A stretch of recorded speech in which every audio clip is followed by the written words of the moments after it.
Hi, I am Tony Russo from On Death Care, and this is The Rest, your weekly rundown of news from around funeral service. This week we've got a couple of cultural stories, one-ish news story, and lots of commentary from me. But before we get into it, I want to take this moment, as always, to thank my paid subscribers for all of their support.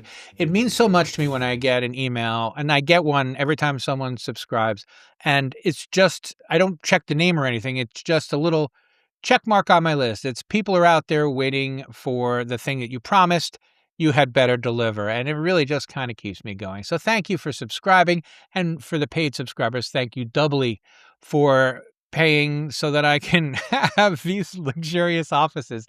It's very, very, very important to me that you guys put your money behind me, and it's just touching. So thank you very much. All right, enough of that. Let's get into it. In the next couple of weeks, I'm going to have a story where I speak with Matt Van Dremelen of Full Circle Aftercare about kind of the difference between AI and not AI in the aftercare space. And along those lines, I spoke with a gentleman who runs one of these, every solution kind of, not every solution, but multi-solution tool for funeral directors to use. And I want to really just spend the whole fall taking this apart because there are so many things going on here. On one side, there are people who are good at manipulating AI and making things using AI and making AI driven things. And they're like, oh, I made this cool thing. I wonder if people can use it.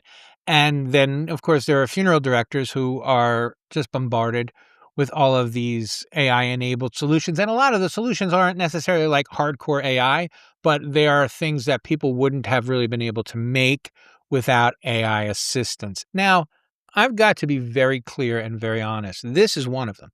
I can only do this. The only reason I was even able to go out on my own was because I was able to start using AI as an editor and to use it to streamline a lot of the things that many people would need a staff to do. But it's still hard and it's still a lot of work, and everything that I write is still mine. So I want to be careful when I say that I don't want to paint AI as, quote, the enemy, unquote. However, I don't have a public facing business. I mean, I do, but not in the same way that funeral directors do. And if you don't feel like you have been AI'd out in your personal life, right? If you call, or even in the business side, you call the hospital, you're not talking to a person, right? No matter where you call, people, human beings answering the phone, unless you call me, they're pretty much on. And actually, my I get so many spam calls rather, that my phone company actually just put a phone screener on. I didn't ask. They didn't even charge me. Just all of a sudden, one day somebody said, "How come you screen your calls?" And I'm like, "I don't." But AT&T screens them for me, or Apple. I don't know. I don't care. The point is that if you want to make connections, you're going to have to make them yourself. And I reported on this right after the Service Corporation International earnings report a couple of weeks ago, that SCI was, using AI training to train their funeral directors, as, in the arrangement room. And then there was another one released this week, a company that trains your funeral directors in the arrangement room. To say I'm ambivalent doesn't even get at it. So I said I use AI constantly. The worst thing about trying to work with AI is that it's not designed to help me. It's designed to keep me on the computer. It's designed to engage me. It's designed to figure out what I really want so that it can give it to me so that I keep coming back. This is like an intellectual Candy Crush thing we have going on here. And so I am skeptical that there's any useful way to train an interaction, where you're trying to sell something to AI. AI will buy it, whatever you're trying to sell AI, well, you can sell AI 12 mahogany caskets to put one person in as long as you're persistent because it wants to please you. It isn't an agent, right? It doesn't have agency. It does what it's told. And so that is part number one. That is my concern about these AI trainers. Part number two, and this is, I've spoken about this before, but in case you're new, I think that the AI measure should always be, is it doing your job or is it doing the dishes? So for instance, for me, AI is doing the dishes. It's taking another look at some of my stuff. It's suggesting some of the metadata stuff, some of the marketing stuff that I'm not, you know, I'm not great at. You heard my introduction. Marketing's not my thing, so AI can make things sound more salesy than I ever could because it kills me to even try. But the idea behind having someone train um, people to work with human beings in the arrangement room and not role playing, that seems like it's not doing the dishes. Like, why would you not want to personally train the human beings that are working for you? I don't get it, and I never will. AI for me and for most of us should just be like a really advanced search engine that can finally answer the question that you asked. So I would be very wary of these things. Definitely check them out.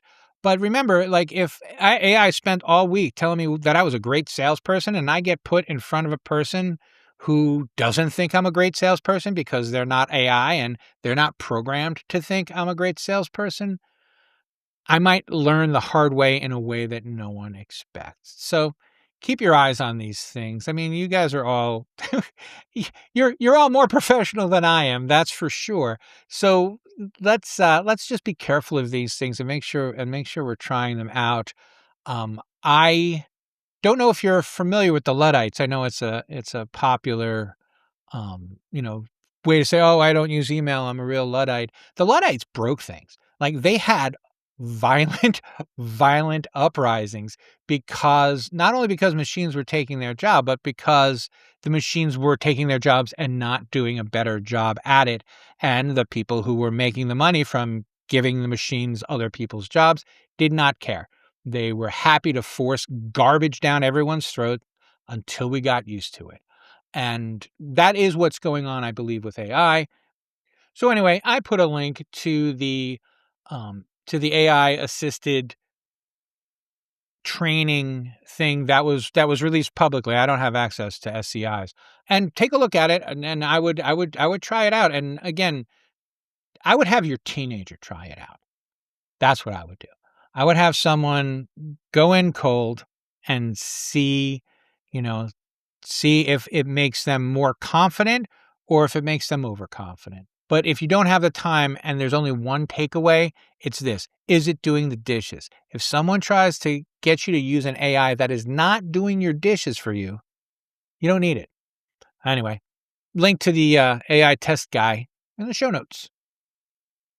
I covered this story in my Sunday column, but this is regular news that I want to share here as well. ConnectingDirectors.com this week put out two different stories, one that was a pro story and one that was a con story involving the combination of selected independent funeral directors and the National Funeral Director Association. I've already kind of weighed in for what it's worth. I think it's a bad idea for lots of reasons, but two members of the selected independent thought it was a bad idea for lots more reasons. So I want to share theirs with you. One was Nathaniel M. Billow, and the other one was Paul C. St. Pierre. And they are old school family funeral homes. Both of them were invited to found Selected back in like 1916. Only one of them did. The Paul St. Pierre's funeral home is tied to Flanner Buchanan. And Nathaniel Billows actually didn't found it, but was open, and then they joined in 1933. So these are people that have been involved for a very long time. And their point was that it was made for a specific reason and with a specific goal. And part of it is independent is in the name. So that's that wasn't their argument. It's just obvious to me. It's weird to say out loud that they want to allow themselves to be purchased. And that was the other um, sticking point, was that this would be on paper a purchase of selected independent funeral homes by the NFDA, which doesn't sit right with them, as people who have devoted like generations to the continuance of this. Their their solution, which seems to make perfect sense to me, is to just hire new management. They claim that administration takes up about $2 million, which is about 80% of the budget, and that includes personnel, office space, and outside consulting. What's really interesting is that the current, and I'm going to say his name wrong, and I apologize for not having a chance to practice it in advance, but Robert Peterkowitz, who is the current executive director, actually, cut his teeth for working for one of these companies that runs different organizations. Like a lot of state organizations are run by that. And it's not an awful idea. I have heard worse ideas. One of the worst ideas I've heard is is to allow the selected independent funeral homes to be bought by the NFDA. And I got my argument um, from their pro article, I guess is what you would call it. It was written by Barbara Risher Welsh, who is the current selected president. She's a second generation funeral home owner. But I feel like that she is writing for the group, the editorial we, as the Big Lebowski like to say, right? This is the considered opinion of uh, selected independent funeral homes. And the thing that stuck out to me was that they said that 30% of their attrition comes from people buying out funeral homes from them. And I think that that is such a bad faith argument that I have to point it out, because that means 70% of the people who leave just don't like what Selected Independent has to offer. And that is probably where Selected needs to start if they're worried about not having enough members. So if someone invites me to a club and I get to the club and I'm like, besides taking my money, what do you do? And they're like, well, then maybe I don't sign up. I'm not saying that Selected doesn't do anything. What I am saying is clearly Selected doesn't do what its new members expect it to, which could account for the 70% of people falling off just saying that it wasn't worth the price of admission. Um, Both stories are linked in the show notes. Both do a better job at defending their various points than I did at just saying what they were. So I encourage you to look at it. If you're an NFDA member, I don't see how this does you any good at all. And if you're a selected independent member, I think this just hurts you. There is, the notion that sometimes I'm going to jump right into the next story. I have nothing more to say about that. Everything else is in the show notes.